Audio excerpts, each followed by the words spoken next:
राम राम किसान मित्रों, आज की इस वीडियो में मैं आपको एक्सोटिका इंसेक्टिसाइड के बारे में बताऊंगा जो कि बिल्डोड कंपनी से आ रही है। इसकी मात्रा क्या होगी कि किस मात्रा में प्रयोग किया जाता है, इसका मोड ऑफ एक्शन क्या है, इसका टेक्निकल क्या है, किन किन फसलों में किन किन कीटों के लिए प्रयोग सकते हैं, कितनी बार प्रयोग कर सकते हैं, इत्यादि सारी जानकारी आपको इस वीडियो में मिलने वाली है। तो वीडियो को अंत तक देखिएगा और चैनल पर नए हो तो सब्सक्राइब कर लीजिएगा। जैसा कि मैंने आपको बता दिया कि ये बिल्डोड कंपनी का है, एक्सोटिका इसका नाम है। ये एक इंसेक्टिसाइड है जो कि ग्रेनुल के रूप में पाया जाता है।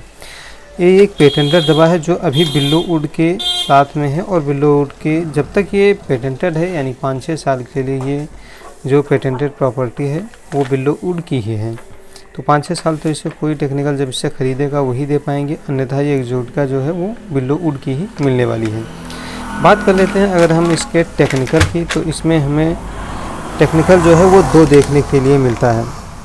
पहला है कार्टाफाइडाक्लोराइड 4% प्लस फिप्रोनिल 10.5% सीजी फार्मूलेशन में देखने के लिए मिलता है, यानी कैप्सुलेटेड ग्रेनुलर के रूप में जो है देखने के लिए मिलता है। काफ़ी अच्छा फार्मूला है और काफ़ी तगड़ा काम करने वाला है। जैसा कि कार्टाफाइडाक्लोराइड के बारे में आप वैसे ही जानते होंगे कि सभी प्रकार के जो चूसने चबाने वाले जितने कीट होते हैं उन्हें मारने का काम करता है, जिसमें सिस्टमिक और कॉन्टैक्ट दोनों ही एक्शन पाए जाते हैं और 4% की मात्रा में है तो काफ़ी बढ़िया से रिजल्ट देने वाला है। फिप्रोनिल 10.5%, जो कि अगर हम बात करें इस टेक्निकल के इस समतुल्यता में तो बायर की जो अल्ट्रा आती है वो 0.6% में होती है, लेकिन ये 0.5% में है, यानी इसका भी रिजल्ट काफ़ी तगड़ा होने वाला है। फिप्रोनिल भी एक बहुत अच्छी जो है इंसेक्टिसाइड होती है, साथ ही साथ वह पौधों को हरियाली देने का भी काम करती है, बढ़वार भी प्रदान करती है, कल्ले भी फुटाव करवाती है। फिप्रोनिल के बहुत ही ज़्यादा काम होते हैं।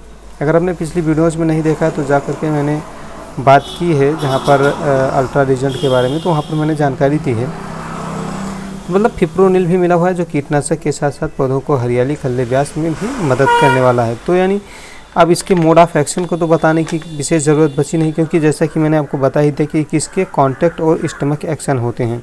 जैसे ही आप जाती है खेत में, ज़मीन में जाती है, कीट इसके संपर्क में आते हैं या फिर जो दूषित है इससे जहर से जो उपचारित हो चुका है उसे खाते हैं तो कीट तुरंत ही पैरालिसिस हो जाते हैं, यानी लकवाग्रस्त हो जाते हैं, जिसके बाद वह धीरे धीरे भूख की वजह से मर जाते हैं। तो इसका ये 2 मोड ऑफ एक्शन है, कॉन्टैक्ट एंड स्टमक। दोनों ही खाएंगे तो भी मरेंगे और अगर सीधा शरीर में संपर्क में आ गई तो भी मरेंगे ही मरेंगे। ये एक ब्रॉड स्पेक्ट्रम है, क्योंकि कई सारी फसलों पर, कई सारे कीटों पर इसका प्रयोग आसानी से किया जा सकता है। सिस्टमिक एक्शन वाला एक्शन भी इसमें काफ़ी अच्छे से देखने के लिए हमें मिलता है।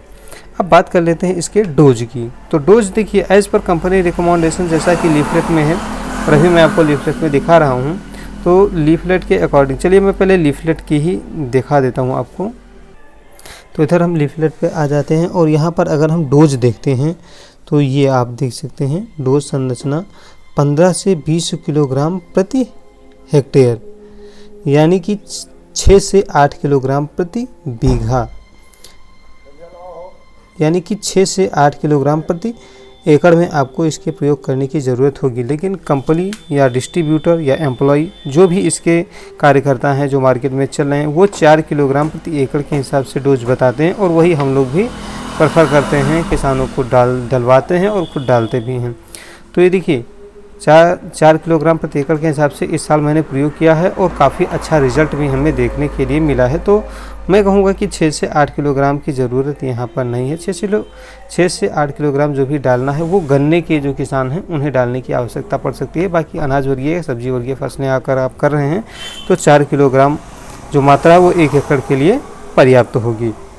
अब बात कर लेते हैं टारगेट इंसेक्ट कौन कौन से हैं, किन किन को ये ख़त्म करने का काम करेगी। तो जैसा कि इसके जो लिखा हुआ है यहाँ पर हम देख लेते हैं। वैसे तो रिकमेंडेशन धान में सिर्फ है तनाछेदक और पत्ती लपेटक के लिए, लेकिन मैं आपको बात करूँ तो यह जैसा कि फिप्रोनिल सीधा है कि सबसे ज़्यादा जो प्रयोग किया जाता है फिप्रोनिल वो किसके लिए प्रयोग किया जाता है, दीमक को मारने के लिए। तो फिप्रोनिल मिला हुआ है तो दीमक पर भी काम करेगी, यानी ज़मीनी कीट जितने भी होंगे उन पर 100% काम करेगी। साथ ही साथ लीफ फोल्डर और जो स्टेम बोरर हैं उन पर भी बढ़िया रिजल्ट अपना देने वाली है और काफ़ी अच्छा रिजल्ट मिल भी रहा है इस साल।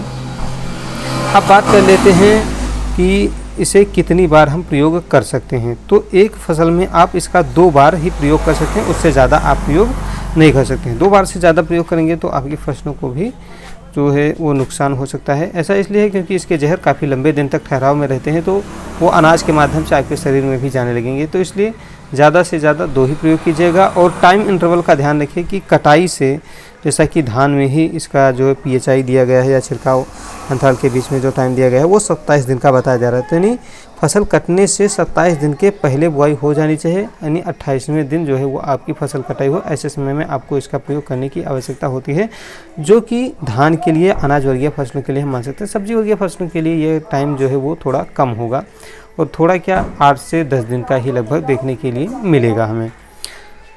अब बात करते हैं इसका कब कब हम प्रयोग कर सकते हैं। तो वैसे इसका यूजिंग टाइम जो है, जो प्रयोग का समय है, वो सुबह और शाम बताया जाता है। जैसा कि मैं आपको लीफलेट में दिखा भी सकता हूँ कि अधिकतम 2 प्रयोग कर सकते हैं, और प्रयोग का समय निर्धारित है सुबह के समय सूर्योदय से पहले और शाम के दौरान कीटनाशक का प्रयोग करें, क्योंकि यही उचित समय जो है वो बताया जा रहा है। अब हम बात करते हैं जी कि जैसे धान में अगर हमें लगाना है, तो अगर पानी नहीं है तो आपका पानी खड़ा हुआ रहना चाहिए। पानी भरा रहेगा तभी ये अच्छे से काम करेगा, या नमी है वहाँ पर भी अच्छे से काम करेगा। जब दाने घुल जाएंगे, मिल जाएंगे, तभी यह बढ़िया से काम करने वाला दवा है। अभी मैं आपको थोड़ी डिटेल में भी इसे पूरी दिखा दूंगा, आपको जो लीफलेट है वो भी दिखा दूंगा। क्या चीज़ें हमें नहीं करनी चाहिए उसके भी कुछ कारण बताए गए हैं। तो जैसा कि अवॉइड करना है आपको, जैसे परागण की रक्षा के लिए जब फूल फल आ रहे हों वैसे समय में आपको इसका जो है बुरकाव या किसी भी टाइम में नहीं करना है। कीटनाशक का प्रयोग करने से हमेशा आपको बचना है, क्योंकि पॉलिनेशन की क्रिया में ये दिक्कत पैदा कर सकती है, यानी जो इंसेक्ट आ रहे हैं, जो परागण करवा रहे हैं, उनको भी नुकसान पहुंचा सकता है। तो इसलिए जब फ्लावर्स आ रहे हों उस समय में इसका प्रयोग कतई ना करें। अब बात कर लेते हैं इसके टॉक्सिसिटी की। तो इसकी टॉक्सिसिटी जो है वो ब्लू लेवल की हमें देखने के लिए मिलते हैं, काफ़ी घातक जहर होता है। और इसकी प्राइस देखें तो 305 रुपये है, लेकिन यह इस साल जो है 250 रुपये प्रति किलोग्राम के हिसाब से किसानों को मिली है, और बढ़िया रिजल्ट देखने के लिए मिलता है। अल्ट्रा रिजल्ट जो है वो 200 रुपये में मिलता है, और उससे काफ़ी ज़्यादा बढ़िया इसका रिजल्ट देखने के लिए मिलता है। तो काफ़ी किसानों ने इसका प्रयोग किया है इस साल। चलिए अभी हम बात कर लेते हैं, थोड़ा लीफलेट पर भी बात कर लेते हैं। ज़्यादा समय मैं आपका लूँगा नहीं। कार्टाफाइडाक्लोराइड 4% प्लस, ये सारी चीज़ें मैंने आपको बता दी है। पत्ता लपेटक तना छेदक के खिलाफ एक अत्यंत प्रभावी कीटनाशक है। यह प्राकृतिक दुश्मनों को बिना नुकसान पहुँचाए लक्ष्य कीटों को विकास की सभी अवस्थाओं पर नियंत्रित करने का काम करता है।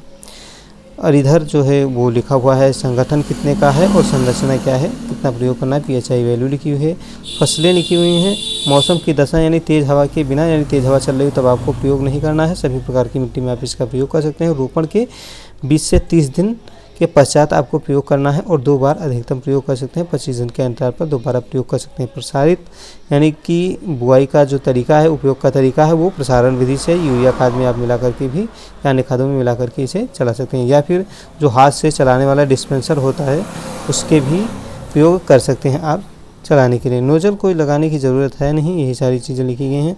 टेक्निकल तो मैंने आपको बता दिया। उपयोग की विधि व उपकरण, ग्रेनुअल की सुझाई गई खुराक को धान में प्रसारित किया जाना चाहिए। ठहरा हुआ पानी खेत में होना चाहिए, और उपयोग के 2 से 3 दिन तक पानी को अवरुद्ध रखना चाहिए, यानी पानी 2-3 दिन तक भरा रहना चाहिए, तभी जड़ तक जाकर के अच्छे से काम करेगी, और तने पर भी जाकर के सिस्टमिफिकेशन से जाइलम फ्लोएम के माध्यम से बढ़िया रिजल्ट आपको देंगी। अधिकतम प्रयोग जो है वो 2 प्रति फसल है, यानी एक फसल में आप 2 ही बार प्रयोग कर सकते हैं। और परिस्थिति की जिसके अनुसार कीटनाशक किसी भी फसल पर उपयुक्त नहीं होंगे, नहीं दी जाएगी तो लागू नहीं होता है। बाकी परागण वाली क्रिया भी मैंने आपको बता दी। और जैसा कि परिरुद्ध क्षेत्र में अनुमोदित नहीं है, क्या है परिरुद्ध से, जैसे glass house, poly house, nursery bed, भंडारण संरचनाएं और प्रधूमन कक्ष और लोक निवासों के नाशक कीटनाशक के उपयोग के लिए अपनाए जाने वाले व्यवहार में परिरुद्ध क्षेत्र में प्रयोग के लिए अनुमोदित नहीं है। बाकी चीज़ें यहाँ पर कुछ और लिखी हैं, चलिए यही चीज़ें हैं। फिर सावधानियाँ लिखी हैं, भंडारण कैसे करना है, चेतावनी, विषाक्तता के लक्षण क्या हैं, इत्यादि सारी जानकारियाँ इसमें लिखी हुई हैं। और आपको भी ये लीफलेट मिल जाएगा, आप उसे देख करके प्रयोग कर सकते हैं। तो आज की जानकारी में बस इतना ही, और ऐसी जानकारियाँ हम आपके लिए बराबर लेकर के आते रहते हैं। तो अगर आप चैनल पर नए हो या अभी तक सब्सक्राइब नहीं किया है तो फटाक से सब्सक्राइब कर लीजिए, ताकि फटाक से आपको वीडियो की जानकारी मिल जाए कर जैसे ही मैं वीडियो को अपलोड करूँ। और अगर आपने अभी तक एक्सोटिका प्रयोग नहीं किया है तो एक बार ज़रूर प्रयोग करें, और प्रयोग किया है तो आपको क्या रिजल्ट मिला है वो हमें कमेंट करके ज़रूर बताइएगा। तो मिलते हैं अगली वीडियो में, जो लाएगी आपकी खेतों में हरियाली, देगी आपको खुशहाली। जय जवान जय किसान।